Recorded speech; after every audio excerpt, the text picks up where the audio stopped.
عنایا اور عائزہ مل کر عاشر کو پھنسائیں گے، مگر اب شایان بھی عاشر کے ساتھ مل کر عائزہ کو خوب سبق سکھانے والا ہے۔ یہ سب جاننے سے پہلے چینل کو سبسکرائب کر لیں۔ دوستو، ڈرامہ چال باز کی اگلی قسم میں آپ دیکھیں گے کہ عائزہ تو عاشر کو پھنسا دیتی ہے، مگر بعد میں خود ہی بہت زیادہ ڈر جاتی ہے۔ اسے فکر لاحق ہو جاتی ہے کہ کہیں عاشر اسے کوئی نقصان نہ پہنچا دے، لیکن اب عائزہ عاشر کے ہاتھوں سے بچ نہیں پائے گی، کیونکہ بے عزتی کے بعد عاشر نے ٹھان لیا ہے کہ اب وہ عائزہ کو ہرگز نہیں چھوڑے گی۔ وہ عائزہ سے کہے گی، عائزہ تم پر مجھے بہت افسوس ہوا، تم نے اتنا بڑا جھوٹ بول کر بہت غلط کیا، مگر میں تم سے وعدہ کرتی ہوں کہ میں تمہیں ہرگز نہیں چھوڑوں گی اور اسد بھائی کے سامنے تمہاری اصل لا کر تمہیں ان کی زندگی سے نکلوانے کی پوری کوشش کروں گی۔ دوسری طرف اسد بھی اب عاشر سے بہت ناراض ہو جاتا ہے۔ وہ عاشر سے کہتا ہے، مجھے اندازہ ہو گیا ہے کہ تمہاری بیوی اپنی حرکتوں سے کبھی نہیں سدھرے گی، اسی لیے میں تم دونوں کو اب اس گھر میں نہیں رکھ سکتا۔ یہ سن کر عاشر بھڑک اٹھتا ہے اور کہتا ہے، اسد بھائی آپ مجھ پر الزام لگا رہے ہیں، مگر یاد رکھیے آپ کی بیوی اپنی حرکتوں سے نہیں سدھر رہی۔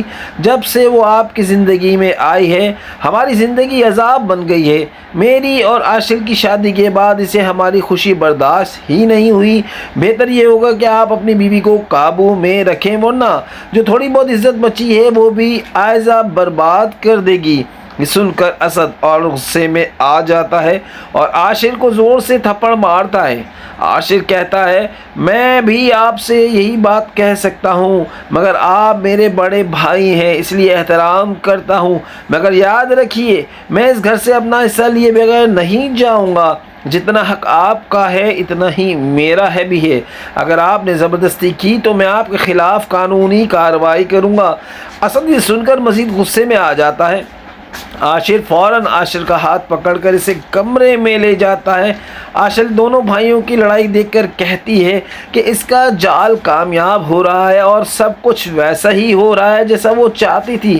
اب اسے کسی طرح تینوں بھائیوں کو ایک دوسرے سے الگ کرنا ہے۔ ادھر عاشر عنایا سے بھی کہتی ہے، عنایا مجھے تم سے ایسی امید نہیں تھی، تم جانتی ہو میں سچ بول رہی ہوں، پھر بھی تم نے میرا ساتھ نہیں دیا، اس پر مجھے افسوس ہے۔ عنایا رو کر کہتی ہے، بھابھی میری مجبوری سمجھیں، اگر میں آپ کا ساتھ دے دیتی تو شاید روحان مجھے اپنی زندگی سے نکال دیتا۔ عاشر غصے میں کہتی ہے، عنایا تم بھی اپنی بہن جیسی نکلی، تم نے بھی اس کی باتوں میں آ کر میرے ساتھ غلط کیا۔ عنایا پریشان ہو کر اپنی بہن عائزہ سے کہتی ہے، آپ نے بھی غلط کیا، آپ کو سدھر جانا چاہیے تھا۔ اگر اسد بھائی کو پتہ چل گیا کہ آپ نے ہی تایا ابو کی جان لی ہے تو وہ آپ کا کیا حال کریں گے، آپ نے سوچا بھی نہیں۔ یہ بات اسد سن لیتا ہے اور وہ فوراً سامنے آ جاتا ہے۔ عائزہ اسے دیکھ کر گھبرا جاتی ہے۔ اسد کی آنکھوں میں آنسو آ جاتے ہیں۔ وہ عائزہ کو زور سے تھپڑ مارتا ہے اور کہتا ہے، ابھی اور اسی وقت اس گھر سے نکل جاؤ، تمہاری وجہ سے میں نے اپنے بھائیوں پر ایسا ظلم کیا، تم پر بہت افسوس ہے۔ عائزہ روتے ہوئے کہتی ہے، اسد عنایا جھوٹ بول رہی ہے، میں نے تایا ابو کی جان نہیں لی، اس نے مجھے غلط ثابت کرنے کے لیے جھوٹ بولا ہے۔ مگر اسد بات نہیں سنتا اور اسے دھکے دے کر گھر سے نکال دیتا ہے۔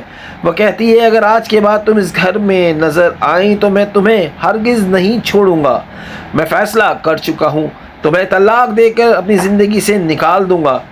طلاق کا نام سن کر عائزہ کانپ جاتی ہے اور کہتی ہے، اگر آپ نے مجھے طلاق دینے کی سوچی تو یاد رکھیں میں آپ کی زندگی سے جانے والی نہیں۔ پہلے تو آپ عاشر کو برا بھلا کہتے تھے، اب وہی آپ کو اچھی لگنے لگی ہے۔ اسد کہتا ہے، سچ یہی ہے کہ تمہاری اصلیت سامنے آ چکی ہے۔ عاشر مجھے کہتا رہا کہ ہمیں دھوکہ دے رہی ہو، مگر میں نے اس پر الزام لگایا اور تمہیں سچا سمجھا اور تم نے میرے پیار کا یہی صلہ دیا۔